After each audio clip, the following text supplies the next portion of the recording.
বাংলাদেশটাকে এক করতে হবে। 18 কোটি মানুষের 36 কোটি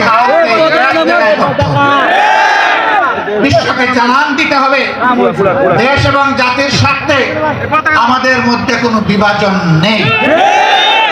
যত বিভাজন রেখা তৈরি করা হয়েছিল সবগুলোকে আমরা পায়ের নিচে ফেলে দিয়েছি। আর আমরা কাউকে জাতিকে বিভক্ত করার সুযোগ দেব না। দলের ভিত্তিতে, ধর্মের ভিত্তিতে, গোষ্ঠীর ভিত্তিতে আমরা কাউকে আর জাতিকে ভাগ করার সুযোগ দেব না। জাতিকে তারাই ভাগ করে যারা জাতির দুশ্মন। জাতির যারা বন্ধু তারা কখনো তার জাতিকে ভাগ এবং বিভক্ত করতে পারে না। এই ক্ষেত্রে আমরা আপোষহীন। আমরা মতলববাজদেরকে জানিয়ে দেব, অতীতে তোমরা যা করেছো এই জাতি আর ভবিষ্যতে তোমাদেরকে তা করতে দিবেন না। আমরা জানিয়ে দেব, এখন থেকে বাংলাদেশের মানুষ কালোকে কালো বলবে, সাদাকে সাদা বলবে। এখানে সাংবাদিক বন্ধুরা এসেছে, এই জগৎ সাক্ষী। সাংবাদিকদেরকে বলা হয় জাতির দর্পণ বা আয়না, মিডিয়াকে বলা হয় জাতির দর্পণ বা আয়না, সাংবাদিকদেরকে বলা হয় জাতির বিবেক। আমাকে একজন সাংবাদিক প্রশ্ন করেছে, আপনাদের বক্তব্য ইদানিং আমরা শুনছি, জাতি আপনাদের বক্তব্য বিবেচনায় নিচ্ছে, এই বক্তব্যগুলো আগে আমরা শুনতে পেলাম না কেন? যে স্বৈরাচাররা আমাদের বক্তব্য জাতির সামনে পেশ করার সুযোগ দেয়নি, তাই আপনারা শুনতে পারেন। আমি তাকে প্রশ্ন করলাম, আজকে আপনার আমাকে ইন্টারভিউ করছেন, গত 15.5 বছর কি একবারও আপনার ইচ্ছা হয়েছিল যে আমার ইন্টারভিউটা করার বা আমাদের দলের কারো ইন্টারভিউ? বলে জি না। আপনারা দেখেছেন বাংলা ভিশনের আমার সেই ইন্টারভিউ? আপনারা দেখেছেন? তিনি বলছেন জি না। আমি বললাম কেন আসলেন না? বলে যে পরিবেশ ছিল না।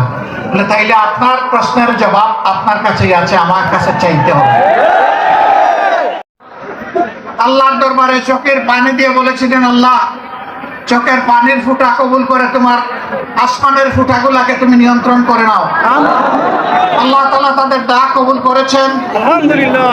অত্যন্ত সুন্দর একটি আবহাওয়া আল্লাহ আমাদেরকে উপহার দিয়েছেন। আলহামদুলিল্লাহ। আমি আমার আলোচনার সূচনায় 2009 সালের 10 জানুয়ারি আওয়ামী লীগ ক্ষমতায় আসীন হওয়ার পর থেকে 2024 সালের 4 আগস্ট পর্যন্ত, এমনকি 5ই আগস্ট পর্যন্ত দেশে আওয়ামী লীগ ঠান্ডা মাথায় যাদেরকে খুন করেছে, যাদেরকে গুম করেছে, আহত করেছে, পঙ্গু বানিয়েছে, তাদের সকলের প্রতি আমি গভীর শ্রদ্ধা নিবেদন করছি।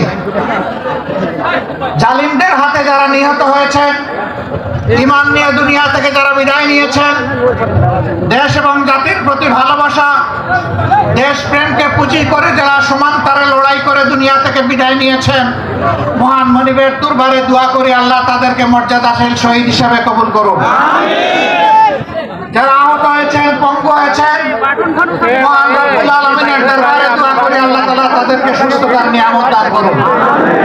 দেশে প্রবাসে সমান তালে স্বৈরাচারের হাত থেকে দেশ এবং জাতিকে মুক্ত করার জন্য যারা লড়াই করেছেন, আমি আমার প্রিয় সংগঠনের পক্ষ থেকে, বাংলাদেশের শান্তিকামী মুক্তি পাগল জনগণের পক্ষ থেকে তাদের সকলকে অভিনন্দন জ্ঞাপন করছি। সম্মানিত ভাইয়েরা, সম্ভবত পর্দার আড়ালে মা বোনেরা আছেন, এই দেশ আমাদের সবার, এটি আল্লাহ তাআলার দান।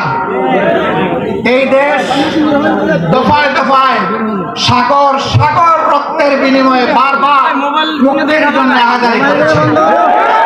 40-এ, 71-এ, আবার 24 সালে কোন জাতি আমি জানি না তাদের নিজেদের মুক্ত স্বাধীন অধিকারের জন্য এত রক্ত এত দফায় দিয়েছে কিনা আমি জানি না। আল্লাহর দরবারে দোয়া করি আল্লাহ তাআলা এই জাতির লড়াকু এই সৈনিকদের সমস্ত ত্যাগকে কবুল করুন। সমানতালে যুদ্ধ করেছে নারীরা, পুরুষরা, যুদ্ধ করেছে 1.5 মাসের শিশুরা। 24 তারিখ যে নতুন স্বাধীনতা বাংলাদেশের মানুষ লাভ করেছে, তার মাত্র 2 দিন আগে উত্তরায় এক মা 1.5 মাসের শিশুকে কুলে নিয়ে তিনি রাস্তায় চলে এসেছিলেন, পুলিশ সামনে বুক পেতে দাঁড়িয়েছিলেন।